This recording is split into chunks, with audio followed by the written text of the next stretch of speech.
Chapter 38. Visit to Oregon. By the close of the winter 1877-78, which was spent in California, my husband had improved in health, and as the weather in Michigan had become mild, we returned to Battle Creek that he might have the benefit of treatment at the sanitarium. I dared not accompany my husband across the plains, for constant care and anxiety and inability to sleep had brought upon my heart difficulties which were alarming. We felt keenly as the hour of separation drew on. We knew not that we should meet again in this world. My husband was returning to Michigan, and we had decided that it was advisable for me to visit Oregon and bear my testimony there to those who had never heard me. The voyage. In company with a lady friend and Elder J. N. Loughborough, I left San Francisco on the afternoon of June 10, 1878, upon the steamer Oregon. Captain Connor, who had charge of this splendid steamer, was very attentive to his passengers. As we passed through the Golden Gate into the broad ocean, it was very rough. The wind was against us, and the steamer pitched fearfully, while the ocean was lashed into fury by the wind. I watched the clouded sky, the rushing waves leaping mountain high, and the spray reflecting the colors of the rainbow. The sight was fearfully grand, and I was filled with awe while contemplating the mysteries of the deep. It is terrible in its wrath. There is a fearful beauty in the lifting up of its proud waves with roaring, and then falling back in mournful sobs. I could see the exhibition of God's power in the movements of the restless waters, groaning beneath the action of the merciless winds, which tossed the waves up on high as if in convulsions of agony. As I looked upon the white-capped, roaring billows, I was reminded of that scene in the life of Christ, when the disciples, in obedience to the command of their Master, went in their boats to the farther side of the sea. When nearly all had left for their staterooms, I continued on deck. The captain had provided me a deck chair and blankets to serve as a protection from the chilly air. I knew that if I went into the cabin, I should be sick. Night came on, darkness covered the sea, and the plunging waves were pitching our ship fearfully.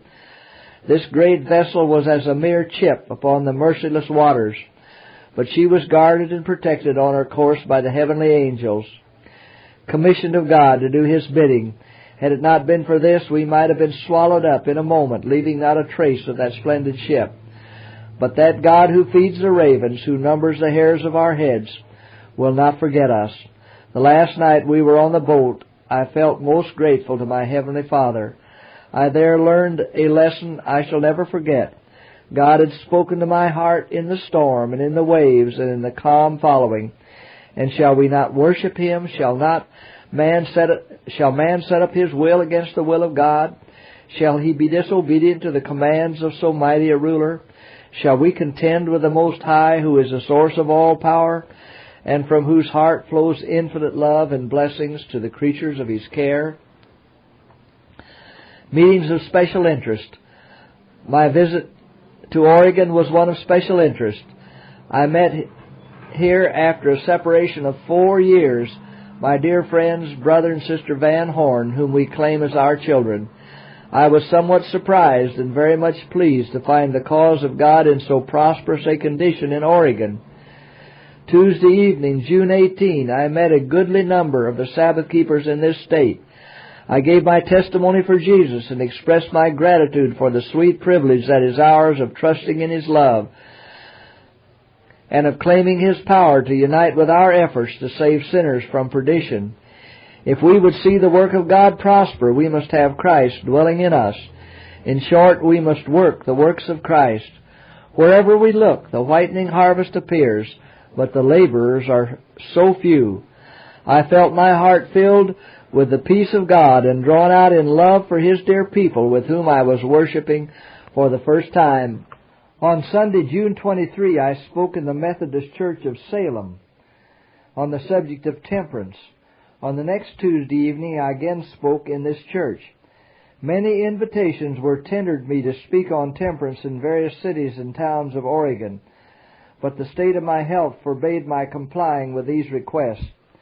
We entered upon the camp meeting with feelings of deep interest. The Lord gave me strength and grace as I stood before the people. As I looked upon the intelligent audience, my heart was broken before God. This was the first camp meeting held by our people in the state. I tried to present before the people the gratitude we should feel for the tender compassion and great love of God. His goodness and glory impressed my mind in a remarkable manner. I had felt very anxious about my husband on account of his poor health. While speaking, there came vividly before my mind's eye a meeting in the church at Battle Creek, my husband being in the midst, with the mellow light of the Lord resting upon and surrounding him. His face bore the marks of health, and he was apparently very happy. I was overwhelmed with a sense of God's unparalleled mercies and of the work He was doing, not only in Oregon and in California and in Michigan, where our important institutions are located, but also in foreign countries. I can never represent to others a picture that vividly impressed my mind on that occasion. For a moment, the extent of the work came before me, and I lost sight of my surroundings. The occasion and the people I was addressing passed from my mind. The light, the precious light from heaven, was shining in great brilliancy upon those institutions which are engaged in the solemn and elevated work of reflecting the rays of light from heaven that heaven has let shine upon them. All through this camp meeting the Lord seemed very near me. When it closed, I was exceedingly weary, but free in the Lord. It was a season of profitable labor, and strengthened the church to go on in their warfare for the truth. On Sunday following the camp meeting, I spoke in the afternoon in the public square upon the simplicity of gospel religion, a prison service. During my stay in Oregon, I visited the prison in Salem in company with Brother and Sister Carter and Sister Jordan. When the time arrived for service, we were conducted to the chapel, which was made cheerful by an abundance of light and pure fresh air.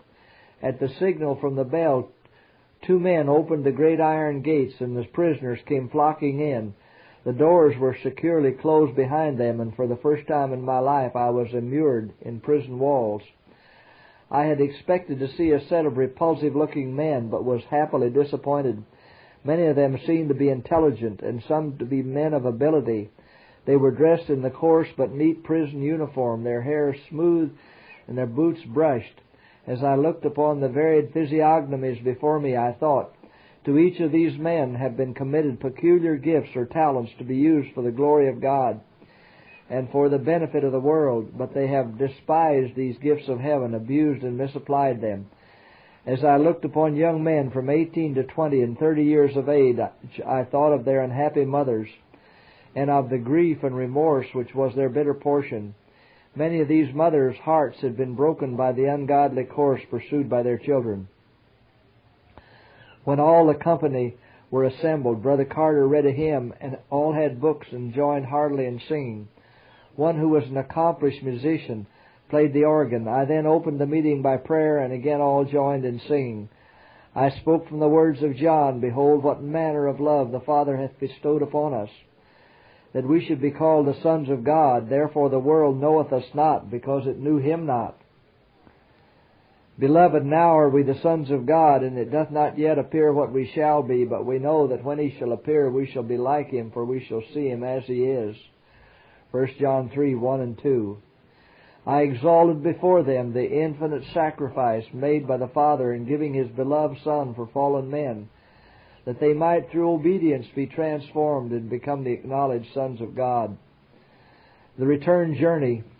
While in Salem, I formed the acquaintance of Brother and Sister Donaldson, who desired that their daughter should return to Battle Creek with us and attend the college.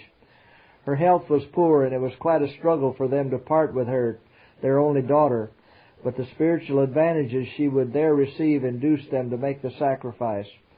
Not long afterward, at a camp meeting in Battle Creek, she was buried with Christ in baptism. This was another proof of the importance of Seventh-day Adventists sending their children to our school, where they can be brought directly under a saving influence. On our voyage from Oregon, we made many pleasant acquaintances and distributed our publications to different ones, which led to profitable conversation. When we arrived at Oakland, we found that the tent was pitched there, and that quite a number had embraced the truth under the labors of Elder William Healy. We spoke several times under the tent, Sabbath and First Day. The churches of San Francisco and Oakland met together, and we had interesting and profitable meetings.